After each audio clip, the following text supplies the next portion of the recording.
Okay, so gawin natin yung transit readings. This is for May 8.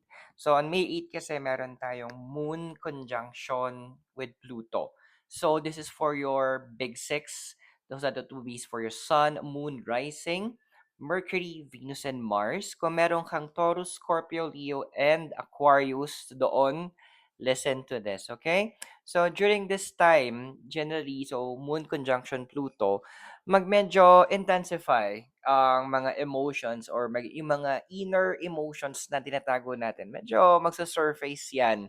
So yung mga galit nyo, resentments nyo, yung mga sharp magkakaroon din ng iba ng mga sharp na mood swings during this day. Pero instead na hayaan yung i-control kayo nun, this will be a good time for you to process it into inner transformation. Kumbaga, tinatawag natin na shadow work.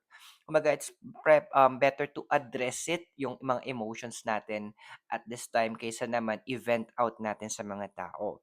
Now, in work-related matters naman, so medyo magkakaroon kayo ng puwedeng magkaroon ng struggles in terms of influence. So may mga minor insecurities na puwedeng mag-surface during this time.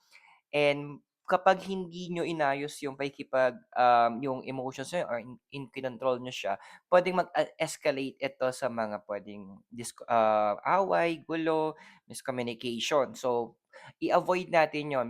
So, it's better kapag gano'n if you need to walk out, kung andoon nararamdaman niyo yung emotions niyo is too strong, walk out is a good option kasi it's better na gano'n yung gawin niyo kaysa may masabi kayong pagsisihan niyo sa bandang huli din. Now, in terms of your relationships naman, medyo again, since medyo mag-intensify nga yung emotions at may mga, emotional baggages na medyo maa-address. So, andun yung mga tipong may konting point of jealousy, ayan, yung mga control, medyo maa-address siya diyan during the time. And andoon din na may risk ng mga conflict during this day. So, it's better na andoon na umiwas muna tayo sa mga confrontations. And kapag andoon na naramdaman niyo yung emotions niyo is medyo mataas, better pakalmahin niyo muna bago kayo makipag-usap. I hope nakatulong yung transit reading sa inyo. Those are for guidance purposes. Use your free will wisely. Subscribe, like, and share para magkita tayo sa mga next videos.